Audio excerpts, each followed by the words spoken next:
Hallo und willkommen zu Lone Star. Wir spielen Nier Automata. Pod 042. Contact initiated between Pod 042 and Pod 153. Pod 153. What is the matter? Pod 042. Pod 153. This protocol is not an interface intended for conversational use. Pod 042. Acknowledged. However, this pod has a confidential transmission for Pod 153. Pod 153. Understood. Begin transmission. Pod 042. An error has been detected in the transmission network between Pod 042 and Pod 153. Pod 153. Hypothesis. Said error is fragmented data caused by deterioration of transmission environment. Pod 042. It may be so. However, it may also not be so. Pod 153. Message unclear. Clarification requested. Pod 042.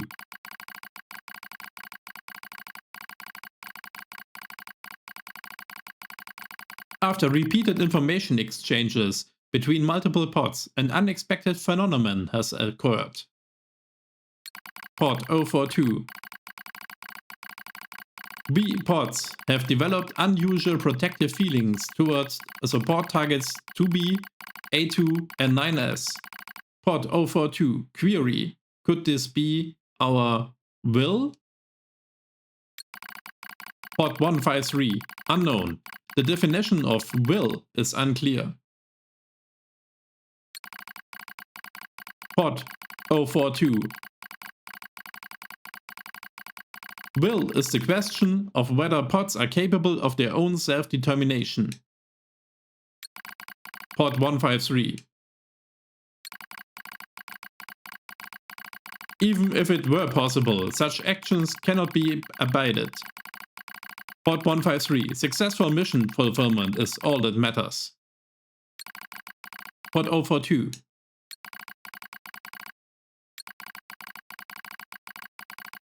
Whatever the case, we tactical support units have a duty to see this through to the end.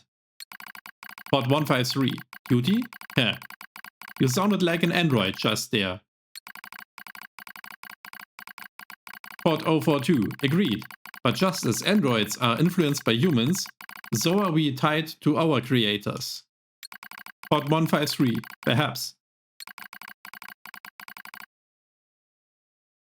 Pod 042. Pod 153.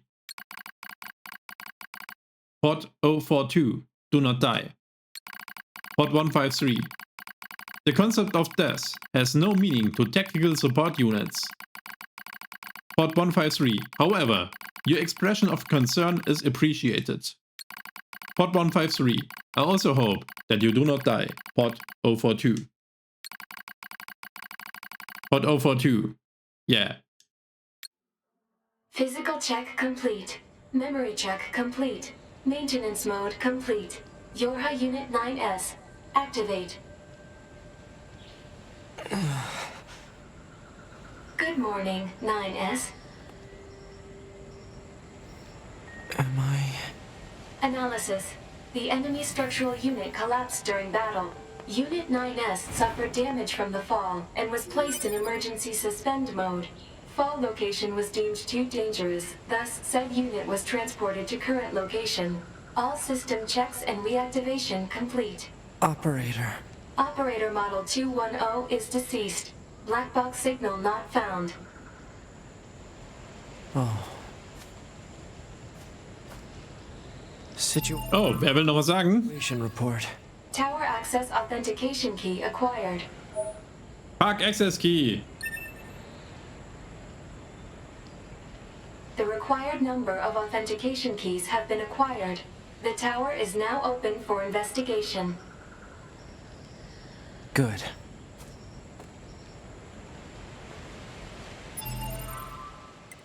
Wir schauen noch mal in unser Intel.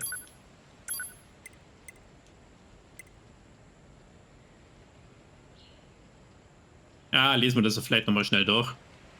Yora Gunner 16, a unit from an experimental Yora squadron, was utilized during the 14th Machine War. Number 16 possessed a rough and tumble personality, ideal for her role as a gunner, where she was required to attack foes from a distance. So she possessed a defiant streak that expanded even to her superiors. She was assigned to the mission anyway due to her tremendous offensive abilities. During her squad's assault on Mount Kahala, Number 16 volunteered to stay behind and hold off the machine lifeform army so her companions could continue up the mountain. She fought with great courage alongside members of the local resistance group and managed to hold off overwhelming numbers until the appearance of a Goliath that was unaffected by ordinary weaponry. Seeing no other way to end the fight, she chose to destroy the enemy by overloading and detonating her own fusion reactor. This act of self-sacrifice, despite her defiant nature, is one of remarkable interest and likely merits further study.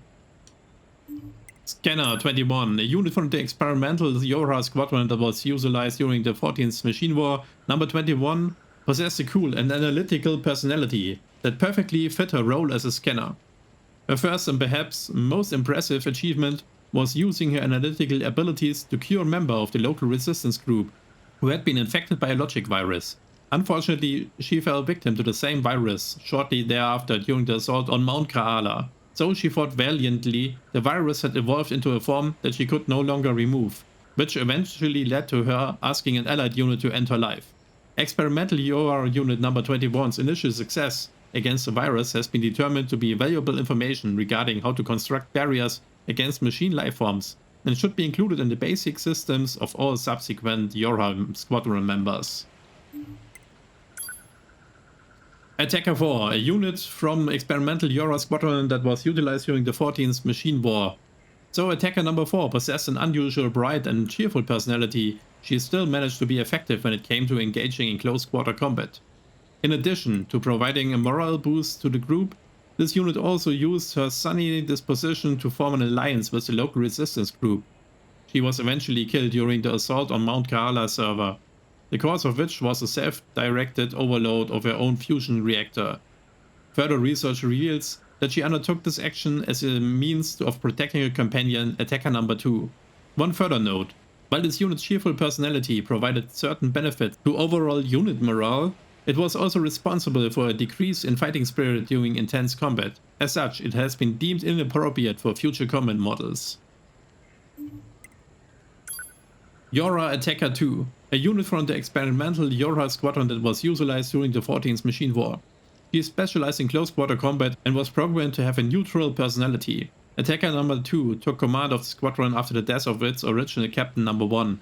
Despite issuing many questionable commands during her initial time in leadership role, she eventually formed a working relationship with the resistance and succeeded in destroying the enemy server located on Mount Kahala. While the experimental Yora unit number 2 possessed great growth and adaptability, she also deserted her post following the destruction of the server. And as of this moment, she has yet to be apprehended. Our R&D group is currently conducting further research to determine whether or not there were issues with this model's personality settings. The missing experimental unit, now designated A2, will be handled by the Type E division. Rose. This android encountered by the experimental Yora squadron is the leader of a group composed of many resistance members. A survivor of the 8th descent operation, she continued to wage guerrilla warfare in the Pacific region thereafter. Unable to stop the ever-proliferating machines, she continued to fight a war of bitter attrition for over 200 years. After encountering the experimental Yora squadron, she sought to change the tide of battle through fighting alongside them. She was destroyed by machine lifeforms in the server room underneath Mount Kahala during the mission to destroy the said server. Anemone, a member of the resistance group led by Dahlia, that was encountered by the experimental Yora squadron. This unit was said to be unusually cautious and showed the greatest initial distrust of the experimental Yora squadron. However, her disposition gradually grew more amicable after scanner number 21 managed to eradicate a logic virus that had infected one of her companions. She executed an infected unit, number 21, in the elevator hall of Mount Kahala server facility and went missing shortly thereafter. 14th Machine War, Pearl Harbor Descent Summary. For this descent, 12 experimental Yorha units were deployed to destroy the server located inside Mount Kaala on Oahu Island. However, they encountered heavy enemy anti-air defenses during the initial stage of the mission, resulting in the deaths of all but 4 squad members. The remaining units then joined up with members of the local resistance movement and decided to continue the mission despite their initial losses. Even in the face of a fierce enemy encounter strike and overwhelming numerical odds, a handful of units managed to reach the target location, at which point Unit Number 4 overloaded the fusion reactor and destroyed the enemy server. While the destruction of the server struck a blow against enemy forces, the true purpose of this operation was to monitor and research how the experimental Yorha units behaved during battle. This information would then be studied and integrated into new Yorha models once the project were to proceed past the experimental phase. One note of concern: it has been verified that the black box signal of the experimental unit attacker number 2 remains live, due to the possibility of the unit being captured and compromised by the enemy, and due to the unit's existence itself being a matter of the highest level of confidentiality. It has been decided that it has to be removed or disposed of by Type E Division once the group is fully operational. Und noch ein Medium Flyer. Der ist doch nett. Ich glaube, gegen so einen haben wir gar nicht gekämpft.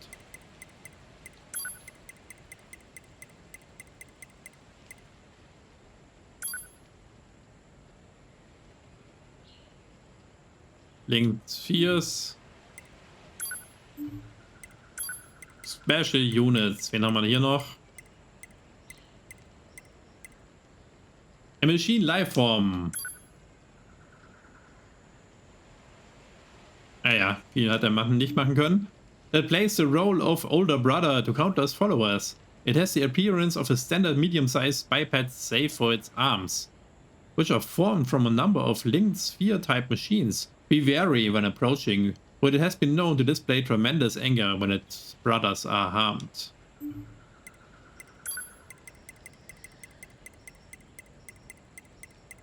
Friedrich. A little brother machine lifeform that desperately poured oil into a machine he called his sibling. In the heat of battle, this unit begged for his brother's life to be spared, only to see him cut down without mercy. Ja, den kennen wir ja auch mal aus einer Zwischensequenz, die wir selber mal gespielt haben, sozusagen. Und hier gibt es noch was.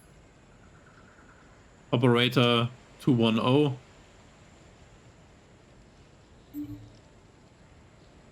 Pronounced 210, calm and skilled at analysis. This operator was originally in charge of relaying messages to 9S. She personally requested to have her equipment transferred to a B model for the drop, after which she joined the battle as a 2-1B before going missing.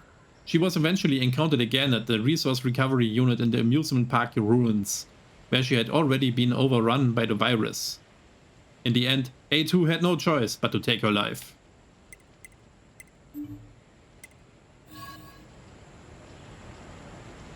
Gut, dann geht's zurück.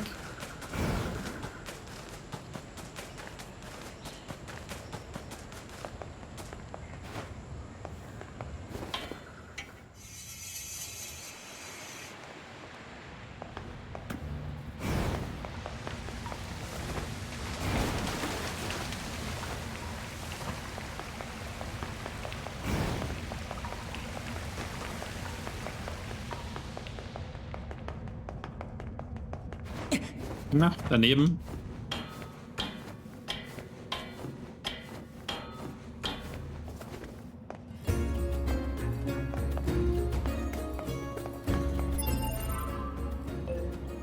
Tja, dann geht's zum Tower.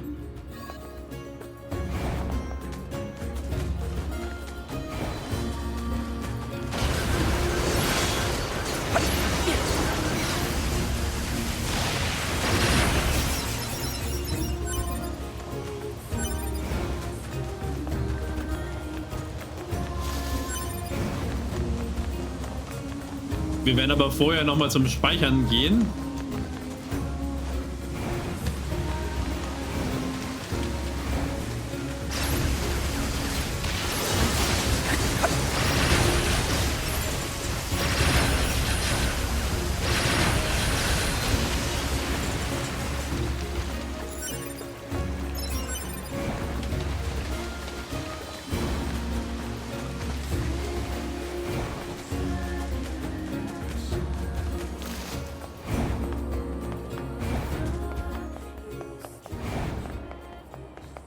So, jetzt haben wir dieses schöne Lied unterbrochen, aber naja.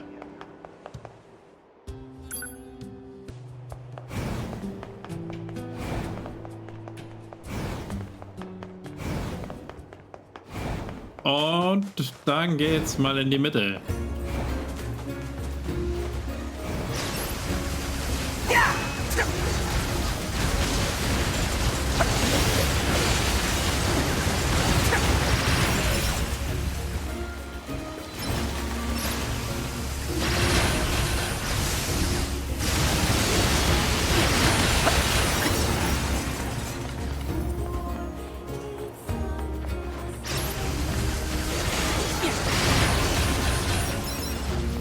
Ja, kommt nur her. Hey. Da bin ich noch so voll überzeugt und werde dann gleich getroffen.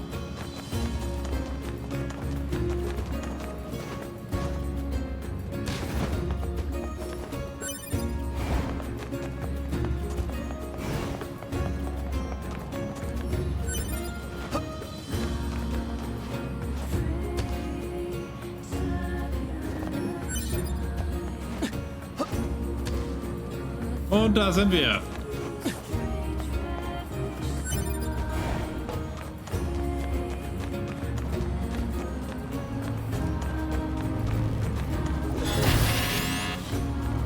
Hello, and thank you for choosing Tower System Services. We apologize for the inconvenience, but locks on each sub-unit must be deactivated before accessing the main tower. Have a great day. Tower sub-unit access granted. Also müssen wir erst sie abschalten. Tower sub-unit access granted.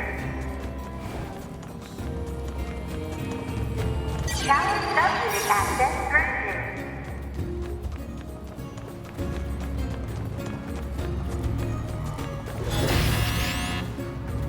Hello, and thank you for choosing Tower System Services. We apologize for the inconvenience. Ach, wir müssen noch hacken.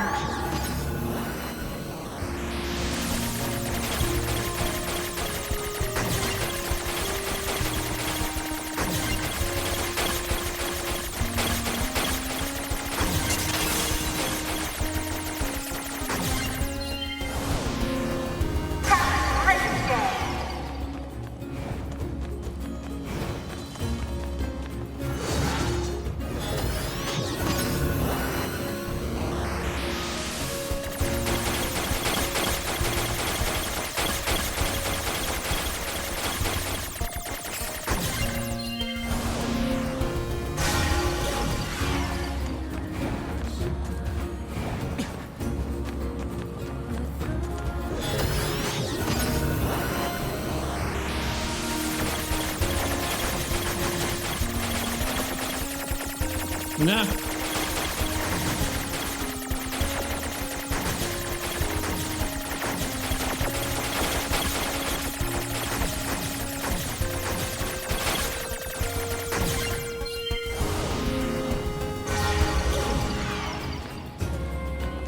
Congratulations!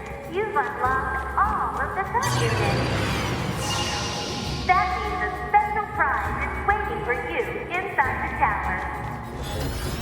We look forward to serving you. Alert. Enemy caution level rising.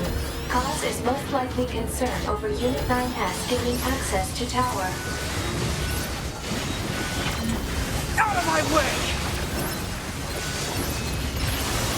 Damn it!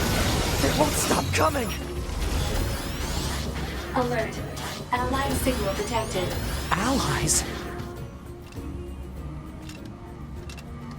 Wait, you? 9S, we've been expecting you.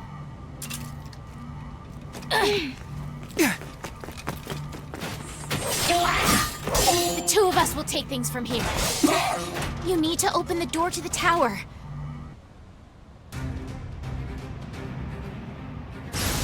Devola? Popula? What are you doing here? Remember your promise? What are you talking about? Come on, Ines. Hack in while you can. None of this makes any sense! We'll explain everything once we're inside.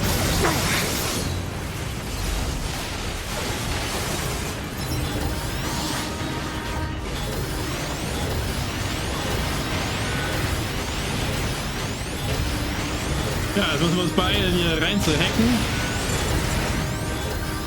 We've got this, Ines. You just focus on hacking.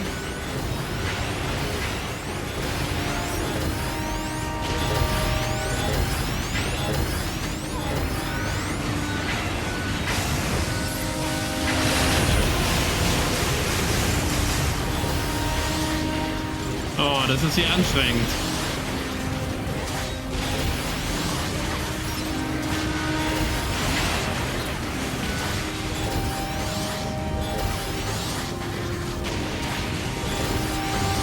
You need to hack the tower lock open.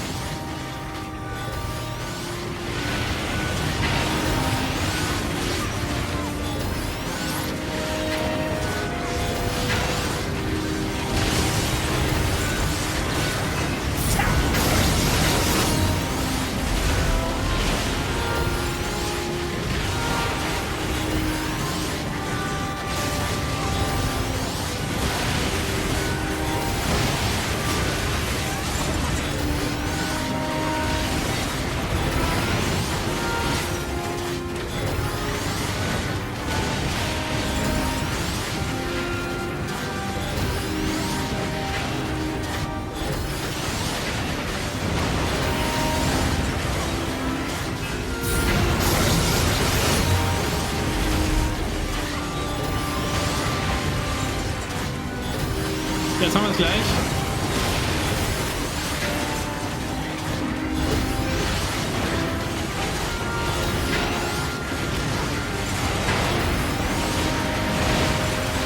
Ines, you must hack into the tower. We can't hold out like this.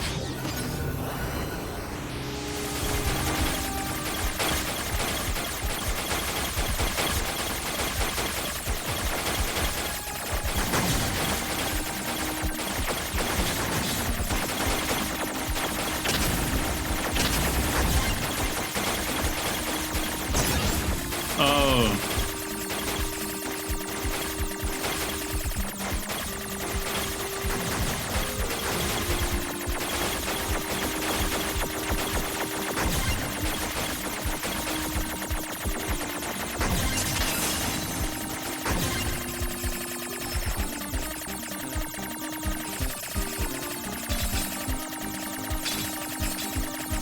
What's this barrier?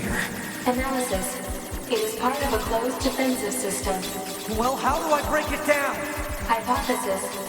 Unit 9S could permit its self-consciousness data to lose control.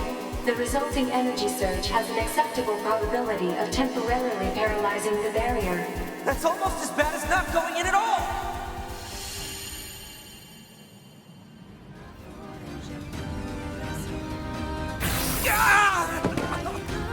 What happened? It's the barrier. Popula! No, don't! You can't do anything! The wall's got a self-closing Enough! algorithm! Devola and we have to atone for our sins no matter what! But if you do that, your circuits will... Devola! Right.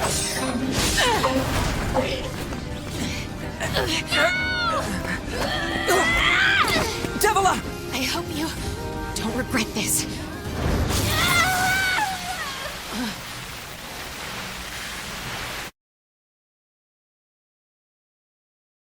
Ja, hoffentlich haben sie sich jetzt von ihren Sünden wenigstens vor ihren Augen reingewaschen. Pod 153, Alert. Data records discovered for units Devola and Popula. Do you wish to open this data now?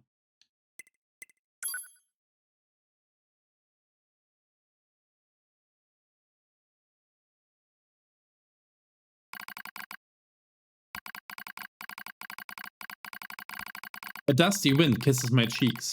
Buried in sand, we press forward one step at a time. We have nowhere else to go, after all. Because our models, the Devola and Popula models, are defective. Record. Transition in the project's initial phase.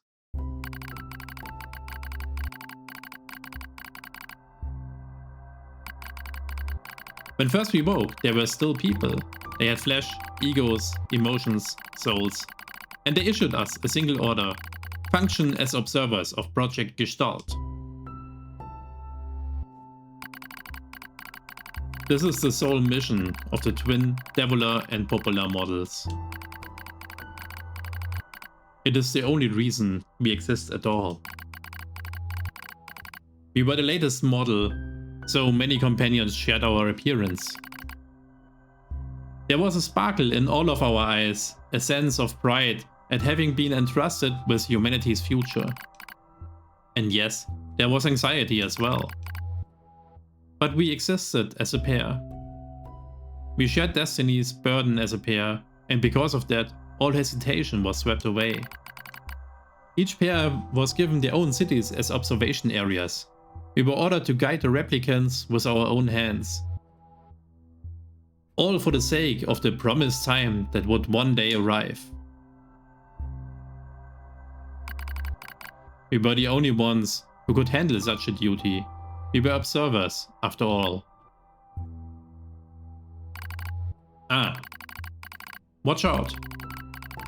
Devola staggers and falls in the soft, yet unforgiving sand. I hurry to her side and sigh with relief when I find she's not seriously hurt. Are you alright? Sorry sis, guess I spaced out there for a bit. She smiles, the same wry smile I know so well, and she rubs absently at her legs. It is wrapped in a white bandage.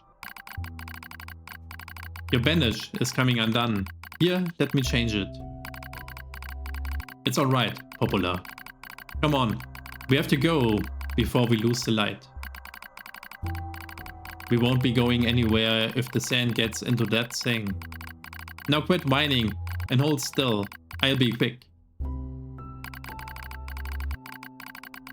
Devola grunts and turns away. I take it as a consent. Soon we are resting in the shade of a nearby rock as I pull the bandage free. Artificial skin, torn and bloodied, peeks out from beneath the bandage.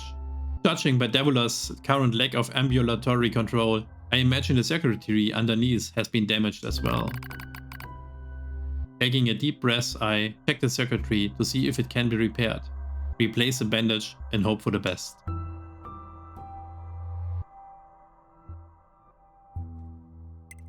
Ach so, da muss ich mich entscheiden.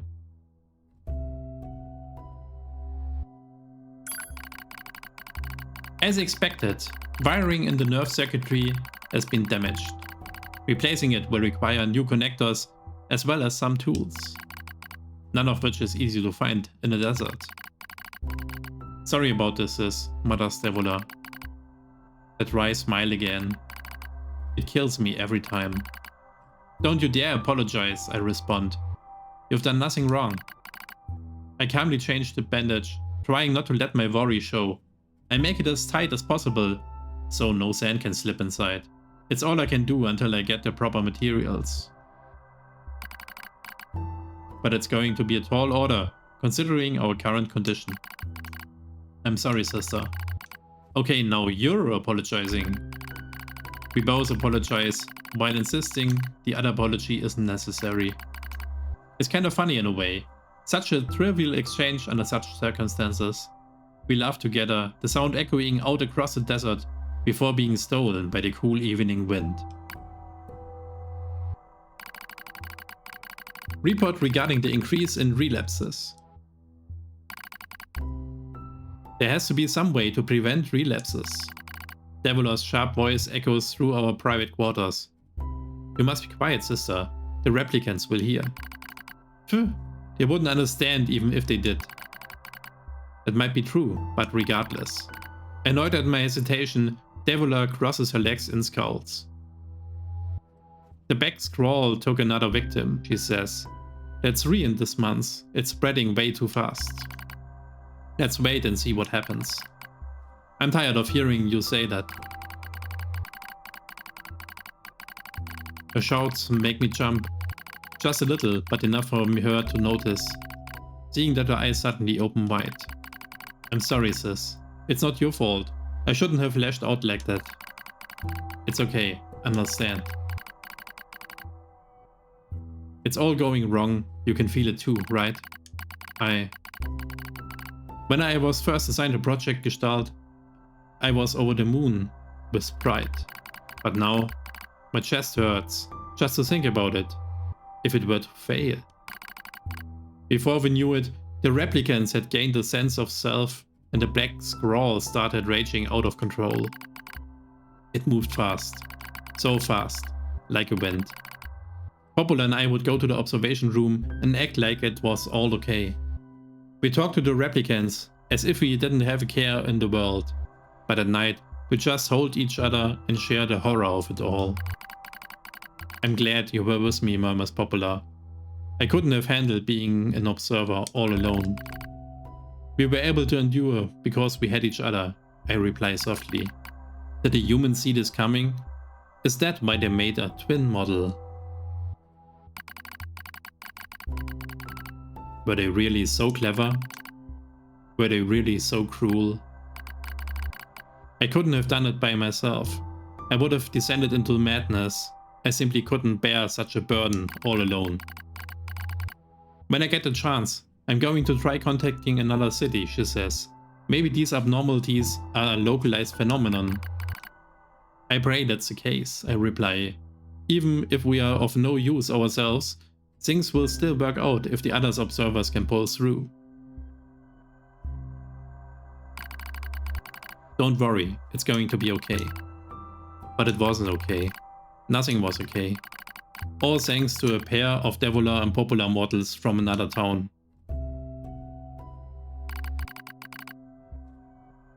The wind rubs my cheeks, the sand grazes my skin. It grows cold out here. We walk with renewed purpose, hoping to make up for our lost time. Devola loses her balance every now and then. It gets bad after a while. I slip myself under her arm so she won't fall again, and we press on. Is your leg alright? Well, I doubt I'll be dancing anytime soon, but yeah, it's fine. She smiles as she says this, but I can tell she doesn't have much left. And yet, she continues to smile. All so I won't worry. I remember when our resistance allies injured her leg. I was furious, beyond fury. I wanted to scream and cry and lose myself in it, but then she smiled and all of the rage just drifted away. To think we have the same face, yet such different smiles. One day I realized how she reminded me of the martyrs I had seen in old records. That was the day we decided to leave our town forever. Record of Project Gestalt's end. Our role as observers ended on the day Project Gestalt collapsed, all due to the actions of Devola and Popula models from another town. With the original Gestalt lost, humanity was doomed to an inevitable extinction. Knowing this, we gathered what remaining replicant data we could find and launched it to the surface of the moon. And so success was unlikely, as finding a lost sand grain in the desert, we still had to attempt it. We still had to try. We were androids, you see. Protecting humanity was our instinct. Other androids, beholden to the same instinct, began to direct their hate at Devola and Popula models who'd snuffed out humanity. It started small, a few offhand remarks, the occasional glance. But even the smallest things have weight, and with enough of them combined, the weight eventually becomes a boulder. Emotions boiled over, remarks became jeers, and soon enough, my sister and I were the perfect target for persecution. At first, we simply accepted the fact that our friends turned on us. It was almost unavoidable, I suppose. We were observers from Project Gestalt, after all. And while we didn't cause it to fail, the people who did, Well, they looked just like us. So we accepted it. We took the resentment and scorn we endured. Because as crazy as it sounds, I think we actually felt responsible. We moved from town to town in an effort to avoid persecution, but in one such town, my seemingly infinite patience finally broke. My sister, Devola, met with unprovoked violence at the hands of a resistance member. She said something in response to his taunts. Something quiet. And so her words were ambiguous. He slashed her leg nearly in two. My vision narrowed, everything went red, and then she smiled at me. It's okay, sis. There's nothing we can do. But it was too late. My emotions were no longer in my control. I'm simply not strong enough to stand aside and let my most important person in the world come to harm. Devola and I left town the same day. Violence like that wouldn't stop. It was going to happen again. And it wouldn't be coming from just one person.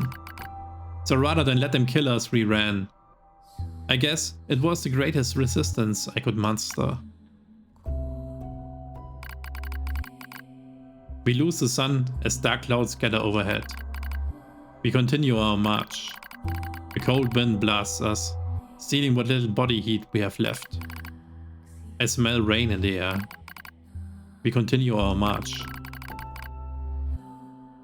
Sometimes we hear animals howling in the distance. It makes us flinch every time. But we continue our march, because even this is better than suffering at the hands of our fellow androids. Why must we suffer this persecution? I know we are the same models as the androids who doomed humanity, so I understand that part. At least a little, anyway. But at the same time, we are not them. We are not the same. We are who we are, and that Devola and Popula were who they were. That's how I felt when I saw Devola being hurt. I wanted to shout it at anyone. I wanted to scream. As far as I'm concerned, there's only one Devola. And for her, there's only me. No one can take that other's place. Rain falls from the sky. It stimulates our sensation nerves like cold needles. We need maintenance badly. And that's a pipe dream, I suppose. No android would dare help a pair of outcasts like us. Are you cold, Devola? I'm alright, as long as you're with me, sis. I feel the same. We press our bodies together to try and retain heat. It's cold now. It's much worse than the searing heat of midday. But we just smile at each other and keep pressing on.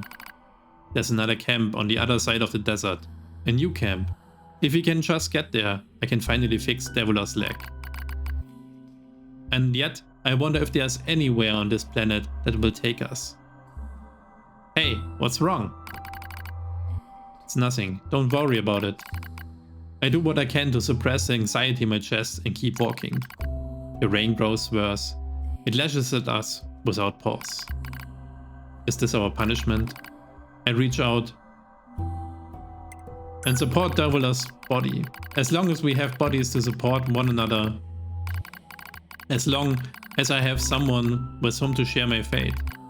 Then I will press on, no matter what happens to me. Because I won't ever stop protecting her.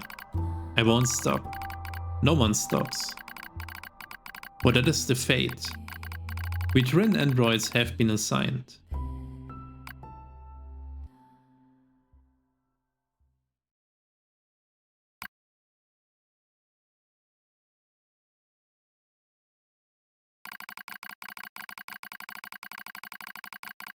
Pod 153, the failure to manage the area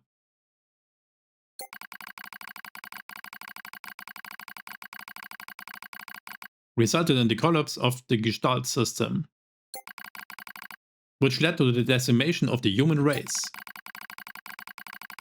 Due to the discovery of its instability, the twin system was removed from future Android production designs. Following the incident, the Devola and Popula models were not dismantled.